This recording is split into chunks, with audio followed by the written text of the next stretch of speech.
আমি দিনের উপর চলতে পারি না, এর আরেকটা বাধা হলো যে দিনদারি হওয়া এবং দিনের পথে চলাকে আমি আমার জন্য মর্যাদা মনে করি না। আর বুঝেন যে আমি দিনের পথে চলাকে আমি আমার জন্য মর্যাদা মনে করি না। যে এই যে মনের রোগ, এই রোগের কারণে আমরা আমাদের সন্তানদেরকে দিনদার বানাইতে পারি না। আমরা আমাদের সন্তানদেরকে দিনদার বানাইতে পারি না। আমরা ভাবি যে আমাদের সন্তানদেরকে বড় ডাক্তার বানাবো, বড় ইঞ্জিনিয়ার বানাবো, বড় উকিল বানাবো, বড় ব্যারিস্টার বানাবো। এটা তার জন্য এবং আমার জন্য বড় মর্যাদা মনে করি, ঠিক না? যে আমার সন্তান যদি বড় ডাক্তার হয়, বড় ইঞ্জিনিয়ার হয় এবং বড় উকিল হয়, ব্যারিস্টার হয়, তাহলে এটাই তার জন্য এবং আমার জন্য বড় মর্যাদা, আমরা এটা মনে করি। কিন্তু আমরা এটা মনে করি না যে আমার সন্তান হাফেজ হোক, আলেম হোক, মুফতি হোক, মুহাদ্দিস হোক, নামাজি হোক, পরহেজগার হোক, আমরা এটা মনে করি যে এটা তার জন্য এবং আমার নিজের জন্য মর্যাদা মনে করি। যে আমরা এত ওয়াজ শুনি, এত আলোচনা শুনি এবং অনেক কিছু আমরা নিজেরাও জানি, জানার পরেও আমরা আমল করতে পারি না, দিনের পথে চলতে পারি না। এটা কি কারণে? আমরা এত জানার পরেও, শোনার পরেও আমরা কি কারণে সে দিনের পথে চলতে পারি না, দিনদার হতে পারি না? এটা কারণ হলো এই দিনদারের পথে চলার মধ্যে কিছু বাধা আছে। সেই বাধার মধ্যে সবচাইতে বড় যে বাধা, সেই বাধাটা হলো শয়তানের ওয়াসওয়াসা। সেই বাধাগুলোর মধ্যে সবচাইতে বড় যে বাধা, সেই বাধাটা হলো শয়তানের ওয়াসওয়াসা। শয়তান আমাদের যখন আমরা ভালো দিকে চলতে চাই, ভালো পথে যাইতে চাই, তখনই শয়তান আমাদেরকে একটা ওয়াসওয়াসা দিয়ে আমাদেরকে মুখ ঘুরাইয়া অন্য পথে নিয়ে যায়। ভালো দিক, ভালো কাজ করতে পারি না। নামাজে যখন আসি, যখন নামাজের আযান হয়, তখন আমাদের মধ্যে শয়তানটা ওয়াসওয়াসা এমন একটা দেয় যে আমরা নামাজের কোনো ভ্রুক্ষেপই করি না।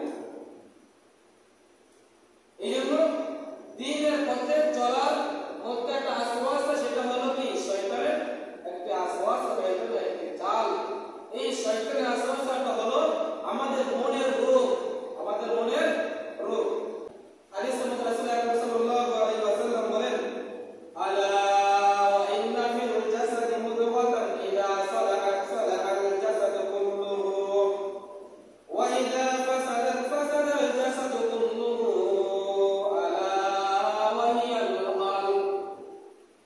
আল্লাহ রাসূল সাল্লাল্লাহু আলাইহি ওয়াসাল্লাম বলেন যে আমাদের দেহের মধ্যে একটি মাংসখণ্ড আছে, ওইটা যদি ঠিক থাকে তাহলে আমাদের দেহ ঠিক থাকবে, আর ওটা যদি নষ্ট হয়ে যায় তাহলে আমাদের দেহ নষ্ট হয়ে যাবে।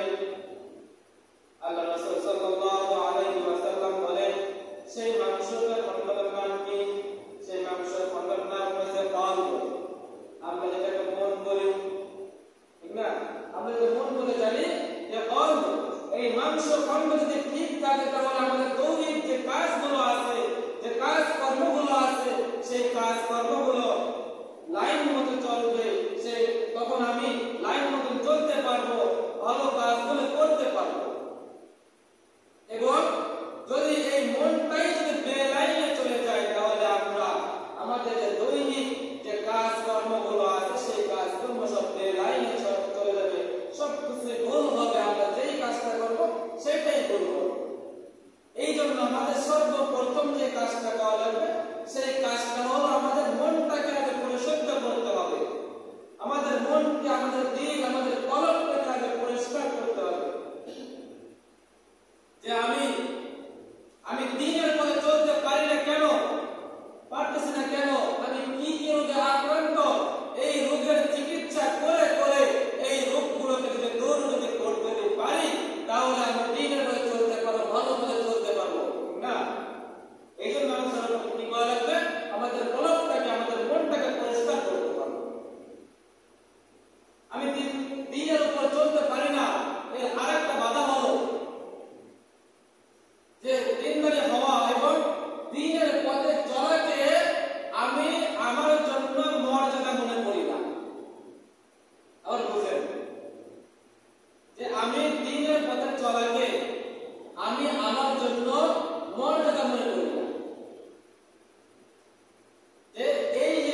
পছন্দ করেন। আল্লাহ রাসূল সাল্লাল্লাহু আলাইহি ওয়াসাল্লাম যে কথাগুলি বলেছেন, যেই পথে চলাকে তিনি পছন্দ করেন এবং মুমিন ব্যক্তিরা যেই পথে চলেছে সেই পথটাই হলো অরিজিনাল মর্যাদার পথ। এবং ওই পথটাকে আমার মনের মধ্যে রাখতে হবে, মনকে বোঝাইতে হবে যে আমি যেই পথে চলে মর্যাদা তালাশ করতেছি সেটা আসল মর্যাদার পথ না। ঠিক আছে, ওই পথে চললে কিছু মানুষের কাছে মর্যাদা পাওয়া যাবে, অল্প কিছু মানুষের কাছে মর্যাদা পাওয়া যাবে, কিন্তু ওটা আসল মর্যাদা নয়। আসল মর্যাদা যখন আমি আমার সন্তানকে দ্বীনের লাইনে চালাতে পারবো, একজন আলেম বানাতে পারবো, কোরআন শিক্ষা দিতে পারবো, এটাই হবে আমার সঠিক চলার পথ, ঠিক না? আমি দিনদার হতে পারি না কেন? এর আরেকটা বাধা হলো মানুষের খারাপ পরিবেশ। মানুষের খারাপ পরিবেশ, কারণ খারাপ পরিবেশ মানুষকে ধ্বংস করে। কি করে? ধ্বংস করে। আর ভালো পরিবেশ মানুষকে ভালো পথে চলতে সাহায্য করে, ঠিক না? আর খারাপ পরিবেশ মানুষকে ভালো পথে চলতে দেয় না, বেলাইনে চলায়। এই জন্য আমাদের যারা ভালো পরিবারে জন্মগ্রহণ করে, যেমন নাকি যদি ভালো পরিবারে যদি জন্মগ্রহণ করে তাহলে সে চায় যে আমার সন্তানকে ভালো পথে চলাবো, ভালো একটা কিছু বানাবো। যদি হাফেজের ঘরে যদি একজন সন্তান জন্মায় তাহলে ওই হাফেজ মনে করে, ওই আলেম মনে করে আমি যতটুকু ইলম অর্জন করেছি আমার সন্তানকে এর চেয়ে আরো বেশি ইলম অর্জন করাবো, ঠিক না? আর যদি একজন গায়কের ঘরে যদি সন্তান জন্মায় তাহলে সে চায় যে আমি আমার সন্তানকে আমার চাইতে আরো বড় গায়ক বানাবো।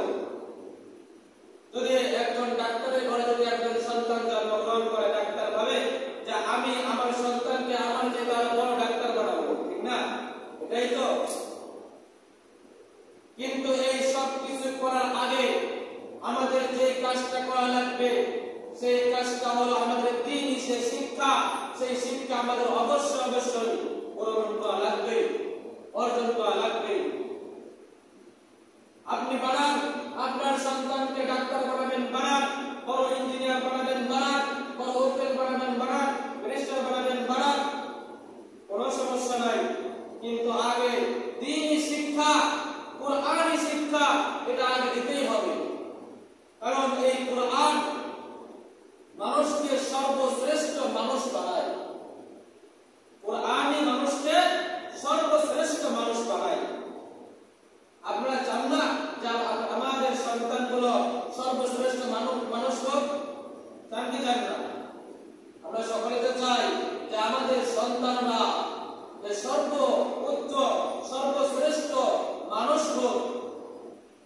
তাহলে কোরআনই যদি সর্বশ্রেষ্ঠ মানুষ যদি বানায় তাহলে আপনার সন্তানকে কোরআনই প্রতিষ্ঠান মাদ্রাসায় না দিয়ে দিলেন কোথায়? কি কোরআন যদি মানুষকে সর্বশ্রেষ্ঠ মানুষ যদি বানায়, এদিকে সবাই একটু শুনি, কোরআনই যদি মানুষকে সর্বশ্রেষ্ঠ মানুষ যদি বানাইলে থাকে তাহলে আপনার সন্তানকে কোরআনই প্রতিষ্ঠান মাদ্রাসায় না দিয়ে দিলেন কোথায়? আপনি অন্য লাইনে দিয়ে দিয়ে আপনি গর্ব করেন, এটা তো আফসোসের বিষয়, ঠিক না? যে আমার সন্তানকে দ্বীনি শিক্ষা দিতে পারলাম না, দিনদার বানাইতে পারলাম না, কোরআন শিক্ষা দিতে পারলাম না, এটা কি আফসোসের না গর্বের? আফসোসের না যে কোরআন শিখতে পারলাম না, আমি নিজেও শিখতে পারলাম না, আমার সন্তানদেরকে শেখাইতে পারলাম না, এটা কি আফসোসের না? আফসোস এখন না করলেও তখন করবেন, কখন? যখন নাকি দেখবেন যে আপনি মারা যাবেন, মারা যাওয়ার পরে জানাজার আয়োজন হবে, হওয়ার পরে আপনার লাশকে সামনে রাখা হবে, সামনে রাখার পরে আপনার জানাজার নামাজ আপনার সন্তান না পড়াইলে অন্য আরেকজন পড়াইবে, তখন থেকে আফসোস করবেন, তখন থেকে নিজের কপালে নিজে খাওয়াইবেন। কিন্তু ওই আফসোস কোনো কাজে আসবে না। কাজে আসবে? কাজে আসবে না। আসবে না কারণ কি? আপনার সন্তান কোরআন একজন সন্তান দুনিয়ায় রেখে দিতে পারলেন না যে নাকি আপনার শেষ বিদায়